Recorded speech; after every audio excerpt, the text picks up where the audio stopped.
आज हम बात करने वाले हैं रेथ ऑफ मैन के बारे में। ये कहानी है पैट्रिक हिल की, जो अभी एक सिक्योरिटी एजेंसी में काम करता है, लेकिन उसे सारे लोग रहस्यमयी समझते हैं क्योंकि वो इस काम के लिए बहुत ही ओवर क्वालिफाइड है। और पैट्रिक इतना बेहतर होने के बाद भी एक छोटे से सिक्योरिटी एजेंसी में क्यों काम करता है, इसके बारे में हमें कहानी में आगे पता चलेगा। कहानी की शुरुआत होती है और हम फोर्टिको नाम की कंपनी का एक वैन देखते हैं और इस वैन के अंदर बहुत सारे पैसे भरे हुए हैं, लेकिन जल्दी ही इस वैन पे कुछ गुंडे हमला कर देते हैं और उसके बाद वो इस वैन का ताला भी तोड़ देते हैं और इसके अंदर जो लोग बैठे होते हैं उनको बाहर निकालते हैं और जल्दी जल्दी इस वैन से सारे पैसे बाहर निकालने लगते हैं। तभी यहाँ पे गोलियां चलने लगती हैं और वो दोनों गार्ड्स को मार देते हैं और उसके साथ साथ यहाँ पे कुछ मासूम लोग भी मारे जाते हैं। फिर उसके थोड़े वक्त के बाद हम पैट्रिक को देखते हैं जो कि फोर्टिको कंपनी के अंदर जाता है काम के लिए। फिर यहाँ पे हमें इस कंपनी के बारे में पता चलता है कि ये कंपनी पूरे शहर में कैश प्रोवाइड करवाती है, जैसे कि बैंक और कसिनो। जहाँ पर भी कैश की जरूरत होती है ये कंपनी वहाँ पे कैश पहुँचाती है और वो भी पूरी सुरक्षा के साथ। लेकिन जहाँ पे ज्यादा पैसे होते हैं वहाँ पे खतरा भी बहुत ही ज्यादा होता है,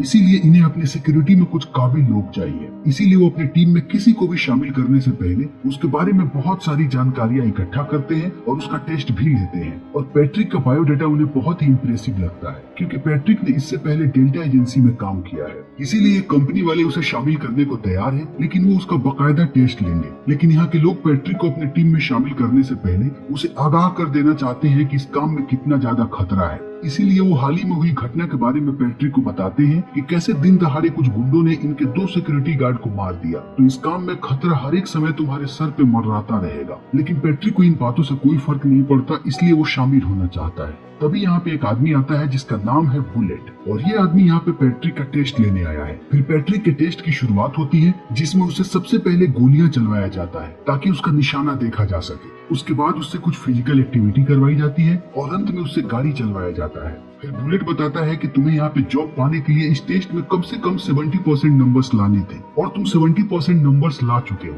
इसीलिए तुम्हारी जॉब पक्की। फिर पैट्रिक अगले दिन पहुंचता है काम के लिए और ये उसका पहला दिन है और यहाँ पे पैट्रिक को उसके पार्टनर से मिलवाया जाता है जिसका नाम है डेव। और पैट्रिक डेव के साथ अपने पहले मिशन पे निकल पड़ता है और इनके साथ यहाँ पे बुलेट भी होता है। तभी डेव रास्ते में पैट्रिक को बताता है कि जिस गाड़ी को बदमाशों ने लूट लिया और उसके गार्ड्स को मार दिया, उस वैन में जाने की ड्यूटी डेव की थी, लेकिन डेव की तबीयत खराब थी इसलिए वो नहीं जा सका। और यहाँ पे डेव को देख के हमें पता चलता है कि डेव एक डरपोक आदमी है और वो पैट्रिक को भी एक डरपोक समझता है। फिर ये तीनों एक साथ जाते हैं और बाहर से कुछ कैश लेकर के अपनी कंपनी में वापस आ जाते हैं और इनका दिन खत्म हो जाता है। फिर बुलेट पैट्रिक को कैंटीन में इनवाइट करता है और कहता है कि यहाँ का नियम तो यही है, तुम नए हो और तुम्हें तो कैंटीन में आना ही पड़ेगा और हमारे साथ बिलियर्ड्स खेलना पड़ेगा। फिर पैट्रिक भी कैंटीन में आने के लिए राजी हो जाता है, लेकिन यहाँ से निकलने से पहले जब वो अपने आईडी कार्ड को रखने जाता है तो देखता है कि यहाँ पे सबके आईडी कार्ड लगे हुए हैं और पैट्रिक यहाँ पे बहुत ही रहस्यमयी तरीके से सारे आईडी कार्ड्स को देखता है और उसके बाद पहुंचता है कैंटीन में जहाँ पे सारे लोग मिल करके बिलियर्ड्स खेलते हैं।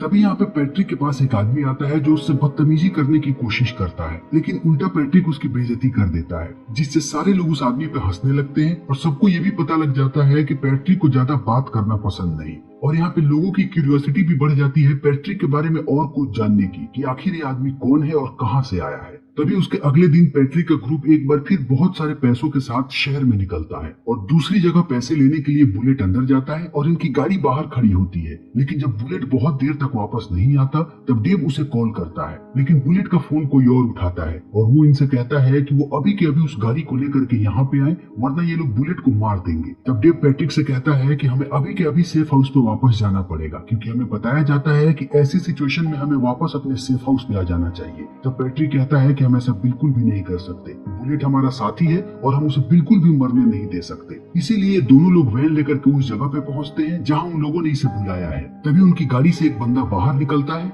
जिसने बुलेट के सर पे बंदूक तानी है और वो इन लोगों से कहता है कि तुम्हारे गाड़ी के पीछे एक गाड़ी खड़ी है, जल्दी से सारे पैसे उस गाड़ी के अंदर डाल दो। और पैट्रिक यहाँ से सारे पैसे उस गाड़ी में फेंकने लगता है। उसी बीच वो एक पैसे का डब्बा नीचे फेंक देता है जिसे उठाने के लिए एक बंदा उस गाड़ी से नीचे आता है। तभी पैट्रिक उस आदमी को गोली मार देता है। फिर यहाँ पे चारों तरफ से गोलियां चलने लगती हैं और इसी बीच पैट्रिक एक एक करके सारे लोगों को मारने लगता है, लेकिन पैट्रिक के चेहरे पे एक छोटी सी सिकन भी नहीं होती है और ऐसा लगता है कि ये पैट्रिक का रोज का काम है और उसे गोलियों से जरा सा भी डर नहीं लगता। और पैट्रिक यहाँ पे सीधा सबके सर में गोली मारता है और ऐसा लगता है कि उसका निशाना कभी नहीं चूकता और पैट्रिक यहाँ पे सबको मार देता है। लेकिन इनके ग्रुप का एक आदमी यहाँ से भागने लगता है और पैट्रिक उसका पीछा करने लगता है और थोड़ी ही देर में पैट्रिक उसे पकड़ लेता है और उसके बाद उससे पूछता है कि मुझे अभी के अभी बताओ कि तुम किसके लिए काम करते हो। लेकिन वो आदमी उसे कुछ भी नहीं बताता, जिससे पैट्रिक को गुस्सा आता है और वो उसे भी मार देता है। और इन सारी चीजों को पैट्रिक और डेव देख रहे होते हैं और उन्हें ये सारी चीजें बहुत ही आश्चर्यचकित करती हैं, क्योंकि वो पैट्रिक को अभी तक डरपोक समझ रहे थे। फिर पैट्रिक वहाँ से वापस आते समय उन सारे लोगों का नकाब हटा करके उनका चेहरा देखता है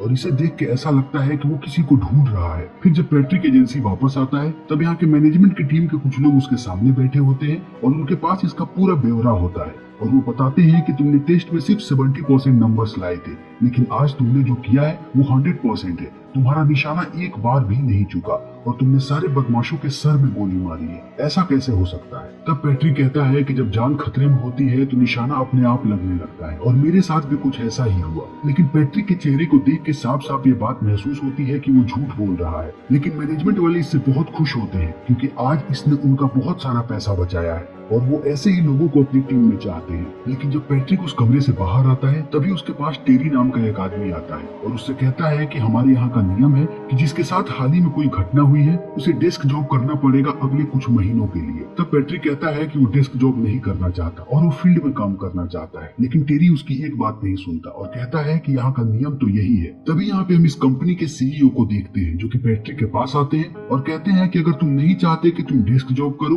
तब तुम फील्ड में काम कर सकते हो। और उसके बाद वो टेरी को ये भी कहते हैं कि इसे फील्ड में काम करने दो, इसका काम बाकी गार्ड्स को बहुत ही ज्यादा जोश देगा। तभी हम इस कंपनी के मैनेजमेंट वाले लोगों को देखते हैं जो एक आदमी को कॉल करते हैं जिसका नाम है एजेंट किंग। और ये लोग किंग से कहते हैं कि जिस आदमी ने अभी कत्लेआम किया है वो पैट्रिक ही है और अगर पैट्रिक जैसे लोग इस एजेंसी में हैं तो हमारे पैसे खतरे में हैं। तब किंग इन लोगों से कहता है कि पैट्रिक को पैसों में कोई दिलचस्पी नहीं है, इसलिए वो जैसा करता है उसे करने दो और तुम लोग शांत रहो। तभी हम वापस पैट्रिक को देखते हैं जिसके पास एक लड़की आती है और उसे वो एक पोस्टमार्टम रिपोर्ट देती है और ये पोस्टमार्टम रिपोर्ट किसकी होती है इसके बारे में भी हमें आगे पता चलेगा। फिर वक्त ऐसे ही बीतते जाता है और 3 महीने का समय बीत जाता है। फिर एक दिन पैट्रिक और बुलेट अपने वैन में वापस आ रहे होते हैं तभी कुछ बदमाश लोग उन पर फिर से हमला कर देते हैं और वो गाड़ी के अंदर गैस भी छोड़ देते हैं जिससे इनका दम घुटने लगे और ये बेहोश हो जाए। उसी समय बुलेट गाड़ी से बाहर आ जाता है। तभी वैन के पिछले दरवाजे से पैट्रिक बाहर निकलता है और वो चोर जैसे ही पैट्रिक का चेहरा देखते हैं यहाँ से भागने लगते हैं और इस चीज को बुलेट बिल्कुल भी नहीं समझ पाता है कि आखिर वो पैट्रिक का चेहरा देख के क्यों भाग रहे हैं। इसीलिए जल्दी ही ये बात एजेंसी तक पहुंच जाती है और टेरी को जैसे ये बात पता चलती है वो आश्चर्यचकित हो जाता है और वो पैट्रिक से पूछता है कि ऐसा कैसे हो सकता है, उन चोरों ने तुम लोगों को पकड़ लिया था और तुम लोगों ने गेट भी खोल दिया था। वो चाहते तो एक झटके में सारे पैसे लेकर के जा सकते थे, लेकिन वो लोग तुम्हारा चेहरा देखने के बाद भाग क्यों गए? और पैट्रिक कहता है कि शायद आज का दिन इस कंपनी के लिए बहुत अच्छा है इसीलिए वो चोर भाग गए। लेकिन यहाँ के बाद से पूरे एजेंसी में इस बारे में बातें होने लगती है कि ये आदमी जरूर कुछ छुपा रहा है और ये कोई साधारण आदमी नहीं है। तभी कहानी फ्लैशबैक में 5 महीने पहले जाती है जहाँ हमें पैट्रिक की असली कहानी देखने को मिलती है और हम पैट्रिक को उसके बेटे के साथ देखते हैं जिसका नाम है डगी। और पैट्रिक संडे का पूरा दिन अपने बेटे के साथ गुजारता है। तभी पैट्रिक को उसके गैंग के लोगों का कॉल आता है। पैट्रिक एक गैंगस्टर है और इसके गैंग के लोग बताते हैं कि एक प्रॉब्लम हो गई है और अभी उन्हें पैट्रिक की मदद चाहिए। इसीलिए पैट्रिक को रास्ते में जाकर के इन्हें एक फोन करना होगा और बताना होगा कि उस सेफ हाउस से वो वैन कब बाहर निकल रही है। पहले तो पैट्रिक इस काम के लिए मना करता है लेकिन बाद में मान जाता है क्योंकि ये काम सिर्फ 2 मिनट का होता है। पैट्रिक को बस एक कॉल करना है। इसीलिए पैट्रिक अपने बेटे को लेकर के उस सेफ हाउस के पास पहुंचता है और उसे कहता है कि वो गाड़ी के अंदर ही रहे और पैट्रिक अभी वापस आएगा। वो बस एक बर्गर लेने जा रहा है और पैट्रिक बर्गर की दुकान पे जाता है और वो जैसे ही सेफ हाउस से उस वैन को बाहर आते हुए देखता है वो अपने गैंग वाले लोगों को कॉल कर देता है और ये वैन होती है फोर्टिको कंपनी की। फिर ये वैन जैसे ही थोड़ी दूरी पे जाती है कुछ गुंडे इस वैन को रोक लेते हैं और इसके गार्ड्स को भी बाहर निकालते हैं। तभी एक गार्ड चालाकी करने की कोशिश करता है और जैन नाम का एक आदमी दोनों गार्ड्स को गोली मार देता है। तभी उसकी नजर पड़ती है पैट्रिक के गाड़ी पे जिसके अंदर वो डगी को देखता है और जैन को लगता है कि डगी ने उसे देख लिया है और आगे वो जैन के लिए खतरा बन सकता है। इसीलिए वो डगी को गाड़ी से बाहर निकालता है और उसे गोली मार देता है। तभी वहाँ पे पैट्रिक आ जाता है और इस चीज को देखने के बाद वो जैन की तरफ आगे दौड़ करके आने लगता है। तभी जैन पैट्रिक पर भी बहुत सारी गोलियां चलाता है और पैट्रिक वहीं पे बेहोश हो जाता है और बहुत ही ज्यादा घायल हो जाता है और सबको लगता है कि पैट्रिक मर चुका है और ये सारे बदमाश यहाँ से जाने लगते हैं। और ये वही घटना है जिसको हमने कहानी के शुरुआत में देखा था। उसके बाद हम फिर से पैट्रिक को देखते हैं जो कि बहुत ही ज्यादा घायल है और हॉस्पिटल में एडमिट हो चुका है क्योंकि उसे बहुत सारी गोलियां लगी थी और उसका बचना बहुत ही मुश्किल था। लेकिन अब पैट्रिक जिंदा है और उसे अपने बेटे का बदला लेना है। इसीलिए वो पहुंचता है एजेंट किंग के पास और कहता है कि मुझे बस उन लोगों का नाम जानना है जिन्होंने मेरे बेटे को मारा। और एजेंट किंग कहता है कि मुझे इस बारे में कुछ भी नहीं पता, लेकिन मैं तुम्हें एक लिस्ट दे सकता हूँ जिसमें शहर के सारे बदमाशों के नाम है और जरूर उनमें से ही किसी ने ये काम किया है। फिर ये लिस्ट लेने के बाद पैट्रिक पहुंचता है अपने लोगों के पास और यहाँ पे हमें पता चलता है कि पैट्रिक का गैंग बहुत बड़ा है और इसके ग्रुप में बहुत सारे खूंखार लोग भरे पड़े हैं। और पैट्रिक कहता है कि इस लिस्ट में जितने भी लोग हैं उन सबको बारी बारी से पकड़ो और पता लगाओ कि आखिर कौन है कातिल। फिर एक एक करके पैट्रिक के गैंग के लोग शहर के सारे बदमाशों को पकड़ते हैं और उन्हें मारते जाते हैं, लेकिन अभी तक उन्हें डगी का कातिल नहीं मिला। समय ऐसे ही बीतते जाता है और दिन प्रतिदिन ये लोगों को मारते जाते हैं। फिर अंत में पैट्रिक को इस बात का एहसास होता है कि ऐसे वो लोगों को मारते जाएंगे लेकिन कभी भी उसे उसके बेटे का कातिल नहीं मिलेगा। इसीलिए वो नया रास्ता इख्तियार करता है, क्योंकि पैट्रिक को लगता है कि फोर्टिगो कंपनी का जरूर कोई आदमी उन बदमाशों से मिला था, तभी उन्होंने इतने आसानी से इतने सारे पैसों को लूट लिया।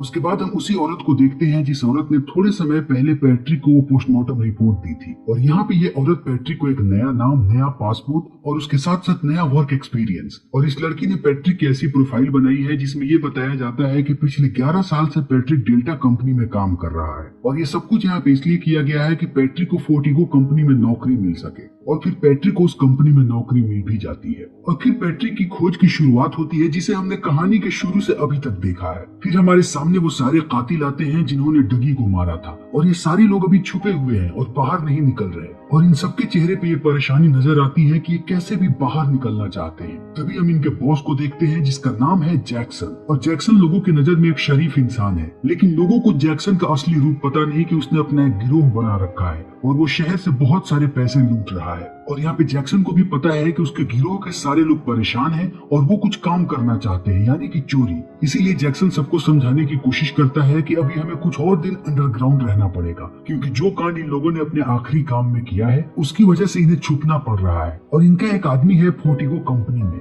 जो अभी किसी किस्म की किसी भी चोरी के लिए राजी नहीं है। इसीलिए जैक्सन यहाँ पे सारे लोगों को कहता है कि वो थोड़े दिन और शांत रहें, उसके बाद ये कोई बड़ा हाथ मारेंगे। फिर वक्त ऐसे ही बीतते जाता है और थोड़े समय के बाद जैक्सन इनके पास आता है और बताता है कि इस बार हम अपनी जिंदगी का सबसे बड़ा हाथ मारने जा रहे हैं और ये हमारा रिटायरमेंट होगा, यानी कि हमारे हाथ इतने पैसे लगेंगे कि हमें फिर कभी दोबारा चोरी करने की जरूरत नहीं पड़ेगी, क्योंकि इस बार हम किसी वैन को नहीं बल्कि पूरी की पूरी कंपनी को लूट रहे हैं। और ये लोग इस बार जिस कंपनी को लूटने की प्लानिंग कर रहे हैं वो कंपनी है फोर्टिगो और उनकी मदद वही आदमी कर रहा है जिसने इनकी मदद पहले की थी। तभी हमारे सामने फोर्टिगो कंपनी का दृश्य आता है और यहाँ पे सारे लोग कहते हैं कि हमारे पास बहुत ही ज्यादा कैश आने वाला है और ये सारा का सारा कैश ब्लैक फ्राइडे होने की वजह से आ रहा है, इसीलिए हमें बहुत ही ज्यादा चौकन्ना रहना पड़ेगा। तभी हम जैक्सन को देखते हैं जो कि जैन के फ्लैट पे गया है और जैक्सन वहाँ जाते ही देखता है कि जैन के फ्लैट पे बहुत सारी महंगी चीजें हैं और उसकी बाइक बहुत ही महंगी है। और ये सब देखते ही जैक्सन उसे डांटने लगता है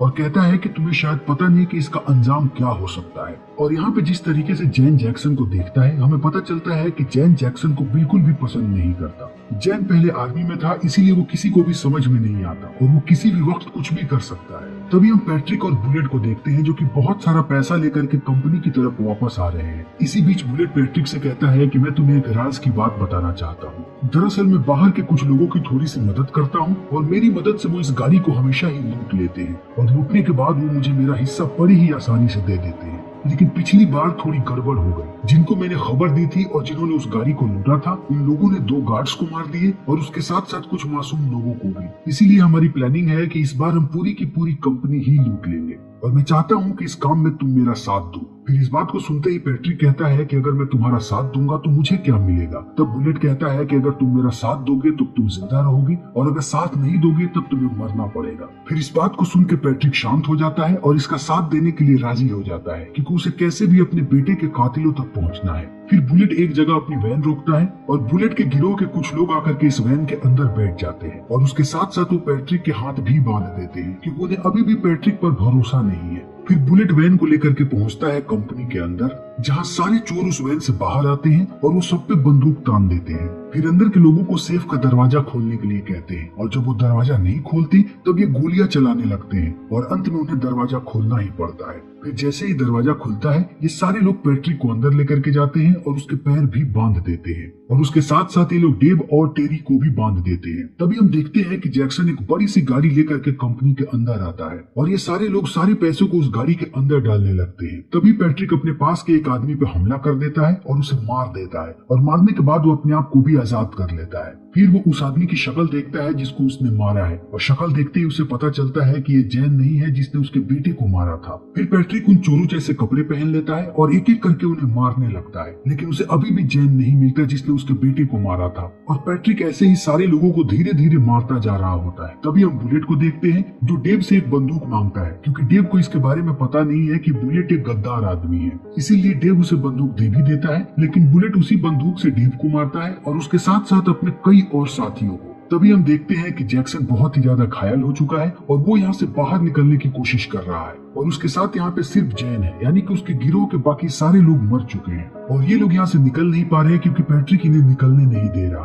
तभी बुलेट पैट्रिक पे गोलियां चलाने लगता है और वो पैट्रिक को घायल कर देता है। फिर ये तीनों लोग यहाँ से बाहर निकलने वाले होते हैं, जैक्सन, बुलेट और जैन, लेकिन जैन गाड़ी के अंदर जाता है और वो जैक्सन को मार देता है और बाहर आकर के बुलेट से कहता है कि जैक्सन ऑलरेडी मरा हुआ था। और इतना कहने के बाद ये दोनों लोग यहाँ से बाहर निकल जाते हैं बहुत सारे पैसों के साथ और पुलिस से बचने के लिए बीच बीच में ये लोग बहुत सारी गाड़ियां चेंज करते हैं और उसके साथ साथ बहुत सारे नए रास्ते भी। फिर अंत में दोनों पहुंचते हैं एक टनल के पास जहां ये सारे पैसों को एक दूसरी गाड़ी में डाल रहे होते हैं। तभी हम बुलेट को देखते हैं जो कि बंदूक निकालने की कोशिश कर रहा है ताकि वो जैन को मार दे, क्योंकि उसे पता है कि जैन ने ही जैक्सन को मारा है और अगर जैन को मौका मिला तो वो उसे भी नहीं छोड़ेगा, इसीलिए वो बंदूक निकाल ही रहा होता है। तभी वहाँ पे जैन आ जाता है और कहता है कि तुम लेट हो गए और इतना कहने के बाद वो बुलेट को भी मार देता है और बुलेट के मरते ही इन सारे पैसों का मालिक हो जाता है जैन। फिर सारे पैसों को लेकर के जैन पहुंचता है अपने अड्डे पर। फिर थोड़े वक्त के बाद जैन को एक फोन की घंटी सुनाई पड़ती है और जैन समझ नहीं पाता है कि आखिर ये घंटी कहाँ पे बज रही है।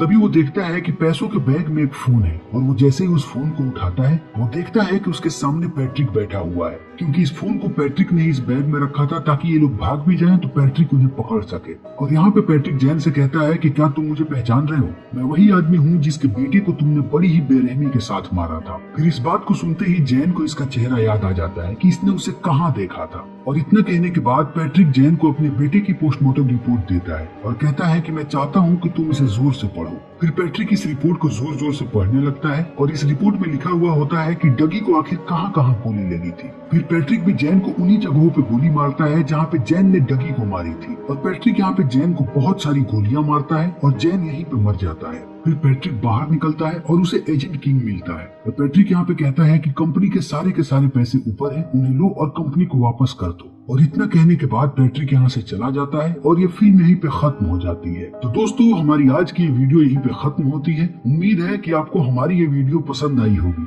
अगर आपको हमारी ये वीडियो पसंद आई हो तो इसे लाइक करें, शेयर करें और चैनल को सब्सक्राइब करें। Thank you.